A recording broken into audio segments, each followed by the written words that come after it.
when it was still part of the USSR. On his train journey, he met a young Ukrainian nationalist called Vadim Kostelly. I see Ukrainian history being revived. I see Ukrainian culture, the culture which many people thought is gone forever. Well, 15 years later, Ukraine was independent, and Michael Palin returned and met up with Vadim once again in Independence Square. When we next meet, if we're both still alive in 15 years' time, what do you think you'll be saying about the world then and about Ukraine? Ukraine, by that time, should be much more sovereign, much more independent, well, of course, much more prosperous, hopefully a real part of the European family. Well, that was 15 years ago, and that was the last time that they met. They lost touch. But after Michael and I spoke last Sunday, I began looking for Vadim, and I found him in a house just south of Kyiv, wondering how long he and his family would be safe. A few days ago, we managed to reunite Michael and Vadim. I feel very emotional. I really do feel very emotional. There he is. Hi, Vadim. Vadim, it's good to see you again.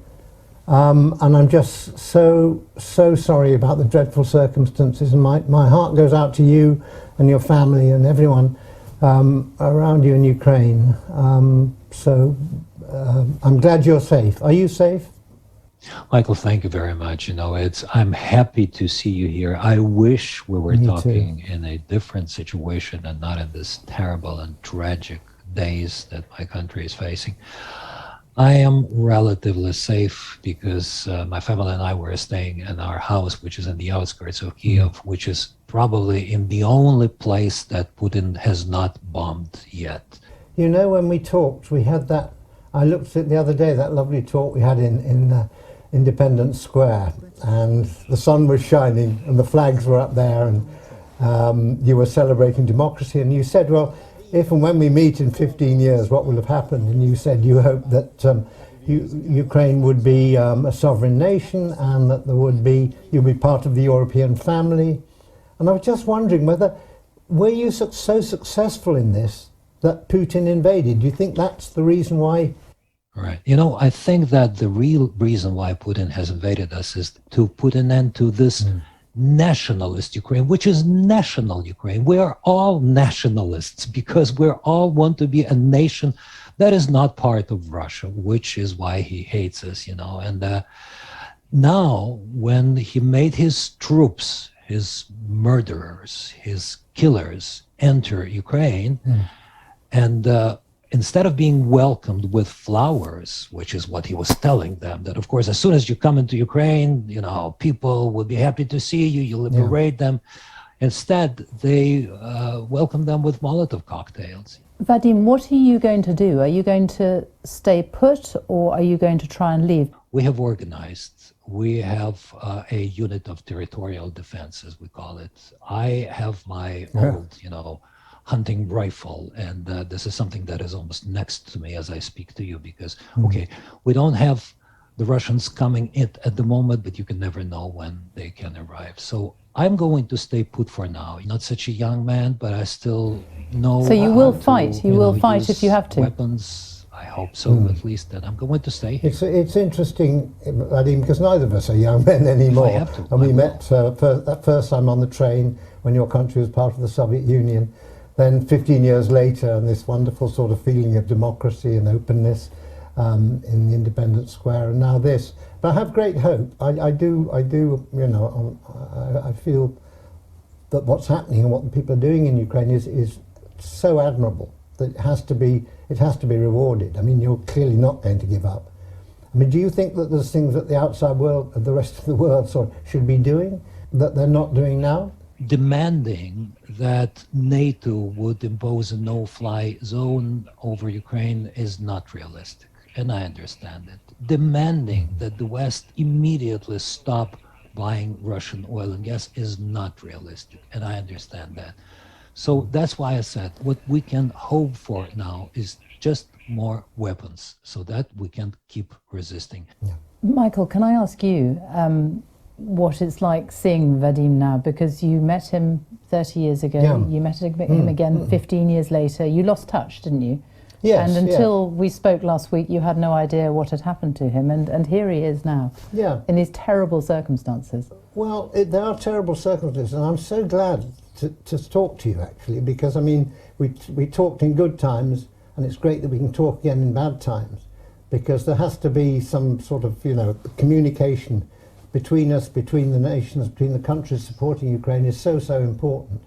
And I think that the worst thing that can happen is that the communications end and the Russians block all our ability to talk to you and your people. So I think just the fact of us meeting makes me feel a whole lot better, but very, very, very, very upset for you and what you're going through. It is so important for me here and for, you know, so very many people here to feel support coming from you, to Yes. feel this continuity, as you correctly said. Of course, we need to still feel ourselves a part of the big Europe, a part of the bigger civilization. We feel like, you know, we are on the side of the civilization, while the other side is the just complete darkness. It is very important for us to keep feeling your support. And Vadim, just describe what it is like for you at the moment, how aware you are of the war, how close it is to you. Can you hear it? Absolutely. The air raid sirens went off in Kiev about 45 minutes ago, and we can hear them. Blasts that are more or less distant, but some of them make the windows shake. This is what life is for, I'm afraid, most part of Ukraine today. And this is what people are trying to escape with those millions already of mostly women and children who are leaving for Poland, for Slovakia, for Hungary. And so we are here relatively safe, but it's going to change. I mean, it cannot, unfortunately, remain like that. Although we will keep resisting. We will keep fighting. Can I ask you, Vadim, you were a young man in Michael's film when we first met you 30 years ago. I don't know how old you are now, but men in Ukraine have to stay if they're under 60. Could you leave Ukraine if you wanted to?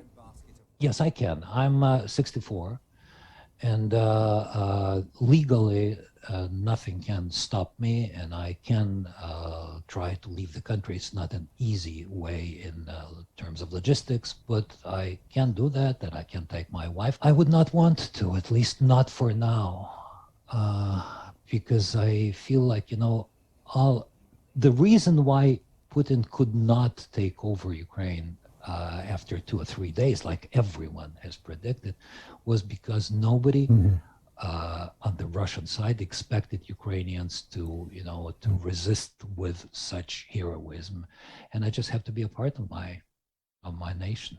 Well, Vadim, it is wonderful that we found you. Michael and I spoke about you when we first talked about Ukraine and the film that you two made, and it is fantastic that we have actually found you, and I really hope you can stay safe, and we wish you all the luck that you need to do so. Thank you so much, Sophie. Thank you so much, Michael. It was such a pleasure, you know, seeing you. And have I told you haven't changed since I saw you last? Well, I've got a bit older, so it says on my birth certificate. Yeah, but it's great to see you, and I feel your I feel your strength there, which is important. You're clearly not defeated. You're not giving up, despite the awful circumstances, and that's very inspiring. And I know we'll speak again. Goodbye. Bye. Bye. Well, since we spoke to Vadim, he has actually decided to move his family to safety in western Ukraine. They should have arrived just a few hours ago. I spoke to him last night, and he said his plan is to return to Kyiv, though, in the next few days.